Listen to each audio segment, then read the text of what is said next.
So what is a cult classic? Traditionally, it's been a movie which has performed poorly at its outset and then has been bolstered back into, if not success, at least infamy by a small but fiercely loyal group of fans. You can see it! Oh my gosh! If there is a poster boy for the cult classic, it is undeniably 1996's Biodome, but I don't have a lot of footage for that, so let's just use Rocky Horror Picture Show. No other movie has garnered its following or longevity. In fact, it holds the world record for longest-running film in history. It has been playing non-stop since 1975. Assuming you went once a week for a Saturday night Shadowcast performance, as of right now, you could have done the time warp, again, 1,924 times. Now, I don't consider myself capable of telling you if Rocky Horror is a good movie or not. I mean, it is a great, amazing, fantastic, phenomenal movie. But seriously, is it a good movie? Does anyone think they can objectively answer that question? It's objectively a cult classic. So does that mean that the definition excludes a basic qualitative measure of the movie? And if that's true, what is that magic recipe? In 1973, the Rocky Horror Show was first helmed by Jim Sharman and Richard O'Brien. While conceived as a stage show horror rock opera, its influences were mostly from film, using the content of Hammer horror and the unintentional humor of schlock B-movies, injected with a healthy dose of How's Your Father. So after a commercially and critically successful run, a film adaptation was a no-brainer. It was as faithful as you could hope for, with Sharman directing and O'Brien playing a key role on and off camera. The 1975 release did well at its original showings, but failed to pick up an audience elsewhere, and so was swept under the rug as a disappointment. In 1996, The Necromonger's Debt was first helmed by Darren Smith and Terence Zdunich. While mounted as a stage show horror rock opera, the creators have said that they always imagined it as a movie, so after a successful run, a film adaptation was a no-brainer. It was as faithful as you could hope, with passionate supporter Darren Lynn Bousman directing and Zdunich playing a key role on and off camera. The 2008 release did well in its original showings, but failed to pick up an audience anywhere else, and so was swept under the rug as a disappointment. Now here's where the stories diverge. While Rocky Horror was bargained into the midnight slot at the Waverly Theater by a Fox marketing executive, Repo was championed primarily by its creative team, who pushed promotion when their distributor didn't bother. Rocky's audience started to slowly grow and evolve, incorporating elements of participation and interaction. Repo seemed immediately pre-packaged with an intensely participatory fan base, but on a much smaller and stagnant scale. Both can be seen as reflecting film culture landscapes of their times. Now, I've said cult movies can exclude qualitative measurement, but there is a caveat to that. They either need to be bad enough or weird enough that they won't accrue an audience through the regular means. So it's worth giving Repo a post-mortem to see how much of this initial disinterest was unfair lack of promotion, or if the movie itself was the problem. Spoiler alert, Repo fans have some tissues ready to dry those mascara-encrusted eyes. Here's how I would describe watching Repo. It's sort of like this. This is what it feels like watching Repo. When you watch Repo, this is sort of how you feel. What you feel like when you're watching Repo is like this. The feeling of watching Repo is this sort of feeling. It's a feeling that can best be described like this. There's a feeling, and it's the feeling you feel when you watch it, which is this. You get it yet? Repo doesn't think you do. Repo would have gone on for 10 more minutes. Repo doesn't use the term opera casually. The vast majority of the dialogue is sung, and opera brings a melodramatic performative quality to everything, but it by no means excuses the sledgehammer to the face exposition Repo consistently returns to. And as if that wasn't gratuitously heavy-handed enough, as I've mentioned, that expository content is repeated ad nauseum. There is nothing like an R-rated movie presuming you're 3 years old. All it needs are a trio of Teletubbies chanting, are Teletubbies still relevant? It's a common issue with a lot of musicals that the songs don't propel the plot or introduce new information, just reiterate, and Repo has set a record for the most songs recorded for a single movie, with 64 golden opportunities taken to spell things out for us and remove any trace of subtlety. Yes, subtlety. This is a movie first and an opera second. Fans will point to the 64 original songs as a point of pride for some reason, but, like, give me a day, I'll write 64 original songs.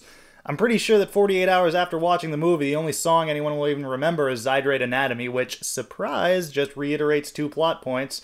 Of course, catchy is something only Philistines like me need in their music. Aficionados appreciate the toneless rambling and does it bear repeating Repo repetitious variety. Repo uses the opera fallback to excuse its plot as well. Now, the premise is great. A legal killer hunting down people who are late on organ transplant payments. But for some reason, Repo takes that idea and tries to turn it into a Greek tragedy. Yeah, I know, opera. But instead of infusing that schlocky plot with operatic overtones to make a great B-movie, they infuse an operatic plot with schlocky overtones to make a really bad opera. The movie opens and is frequently punctuated with expository comic book segments, not one of which are necessary. At best, they reiterate information again. At worst, they just wind up reading like chapter questions in a novel printed for kids in junior high. We're beaten about the face with the news that Rhodey Largo, head of GeneCo, has a terminal illness. Side note, what kind of asshole doctor gives someone a terminal diagnosis on see-through paper? And try not to take too long reading that, man. You know what that kind of practical joke gets you? Shot in the face. This means Rhodey needs to choose an heir, but it's crammed viciously down our throats that his 3 kids are fuck-ups by him, intertitles, and the kids themselves, who devote a musical number to saying that inheriting a thriving global monopoly would be good. And then we meet Shiloh, who has sneaked out of her house to visit her mother's grave. They do this whole extended thing where she sees a glowing bug and looks it up in a book and tries to catch it and watches it settle down outside because that was somehow the only excuse they could come up with to get her into a graveyard. The bug, the book, the collecting proclivity are barely even alluded to again. It's like Rube Goldberg had a baby with Mr. MacGuffin. Although this sequence also represents one of the only times in the movie when everything isn't painted in the broadest possible strokes. Outside she meets the grave robber, played by writer-composer Terence Zdunich. Oh, Repo, make it easier for me, why don't you? He's there to illegally extract Zydrate, an addictive painkiller from corpses. Apparently it's dead guy snot. Gross, Repo. GeneCo shows up and we get our first look at the Repo Man, who turns out to be... What? Oh no. But he's... Like, he can't be. He's... Oh, God damn it, it is Giles. Stop legitimizing this, you limey ponce. Oh, and he's Shiloh's dad, Nathan, who feels responsible for his wife's death. We're supposed to empathize with Nathan, the pain over his lost love and the understandable overprotectiveness with which he treats Shiloh, but then he, like, does shit like this. Snip!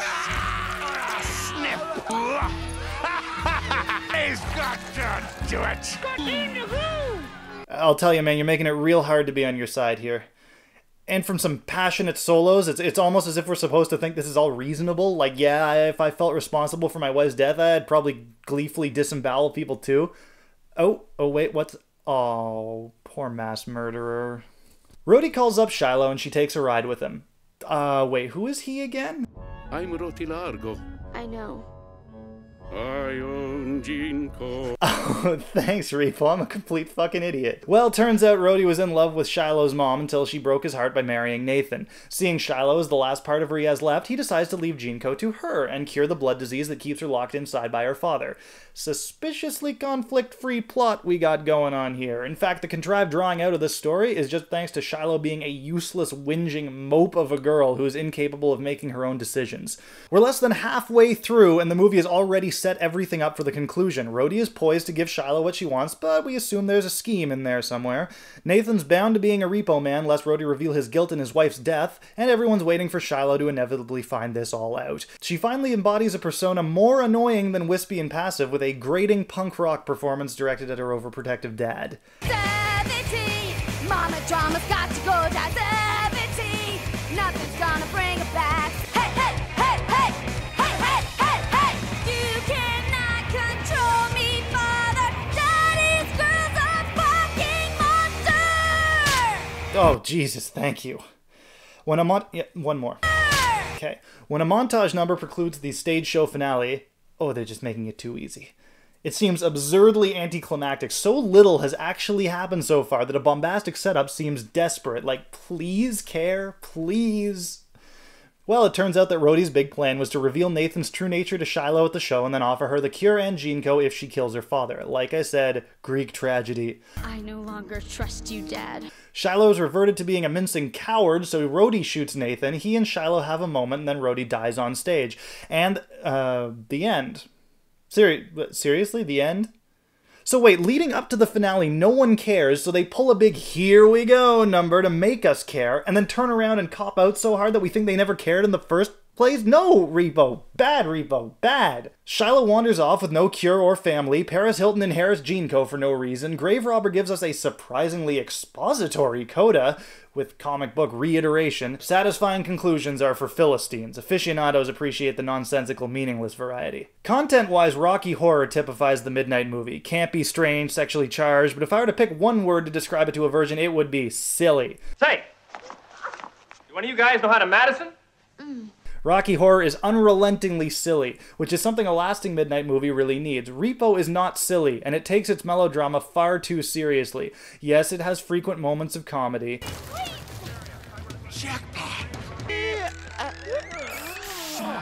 Well, who ordered pizza?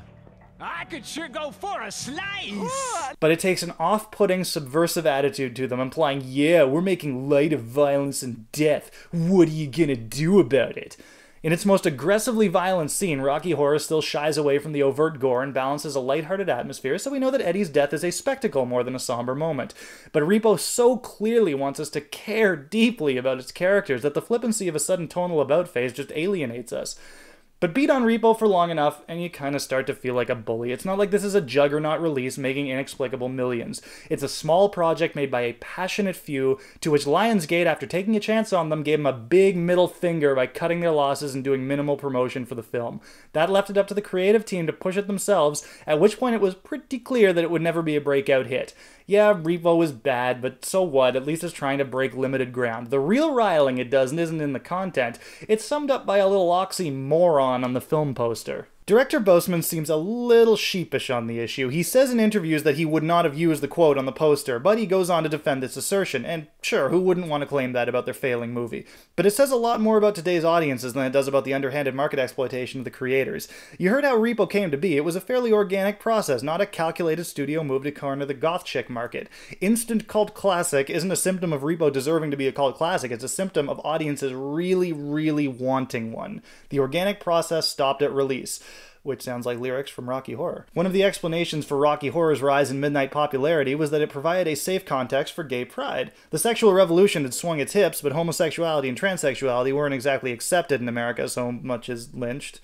Rocky gave these communities not only an acceptable, but a celebratory atmosphere, a non-judgmental place where they could cut loose. Not everyone who went to Rocky Horror was gay, but the midnight movie crowd is a pretty liberal bunch, whoever they're sleeping with. I'm assuming. So Rocky's cult status was potentially as much a reflection of the culture as it was a response to the movie itself. It was natural. It had to be because there was no advertising or global network to share it through. Since then, such a network, Tubes if you will, has emerged, and recently it's given rise to the catchphrase, "The Geeks Won." By being the most gratingly vocal demographic, film geeks caught the ear of studios who started acquiescing to long-unheard requests for adaptations of niche properties from 80s cartoons and comic books. They weren't responding to quality assurance, but to rabid fan bases who could cut them a profit on name recognition regardless of critical response. And the plan worked overwhelmingly, all thanks to online culture. This is why when people say the geeks won, they usually mean it as a bad thing. Unsurprisingly, rabid fans are easy to polarize. Their loyalty either blinds them to the disgracing of the property or makes them explode with rage over the slightest divergence from either the source material or, more pessimistically, their very subjective ideal. Either way, the movie itself is almost an afterthought. Calling Repo a calculated appeal to a rabid fan base enters an argumentative gray area where the stylistic importance can be endlessly and unhelpfully juggled. So let's assume that the gothic overtones and expressionistic visuals were a natural result of the core narrative. Either way, Repo did attract a lot of rabid fans. To understand this fan base, you need one more piece of information I've been selfishly keeping from you. These people showed up, in costume, before they'd ever seen the movie.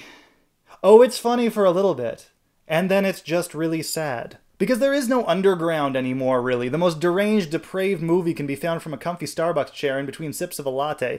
That rabid film geek demographic, there is nothing they love more than the chance to spout out uncommon film trivia. They, not we. So the information on even the most heterodoxical film is all out there. The thrill of discovery has been neutered. When I got a copy of Claire's Hat, a relatively rare movie, it was a thrill I hadn't had since the video store days. So the solution is evidently to manufacture that thrill. Repo, the movie, is completely incidental. It's a vessel for the transmission of a dying feeling. Even organically grown, pesticide-free cult films of today, like 2003's The Room, spread like wildfire, and that period of exclusivity is almost nullified. When I don't email my grandma back within a couple of days, she tells me, "You're tearing me apart, Lisa." Also, check this fucking cat out. By suddenly opening the floodgates to niche fan bases, Hollywood ruined what was cool about being a niche fan base, that being that you were a member of an insular community and could feel a sense of superiority and belonging about it. Lionsgate did the goth demographic a favor by fucking over the marketing on the film. They gave them a brief window to claim the movie as their own and not part of some mass homogenized online film culture, though it's likely that culture is the only reason many of them knew about it, and its intensely communal incestuous nature is what riled them into wearing costumes for an unseen movie. And the creative team did them a favor by making it not a very good movie, ensuring that it would never attain the popularity necessary to elevate it out of the status early adopters had forced it into. The story of Repo may not reach Greek levels, but it is a tragedy. The thrill is gone. A cult movie used to go through this slow, strange process where the culture would supplant the film itself, and now that process has to be instantaneous. Audiences had made their decision about Repo before they even entered the theater. This will be a cult classic. But it's too late. The geeks won. The cult is in control. We can say Spielberg and Bay and Prime in the same sentence. And that's what we wanted, right?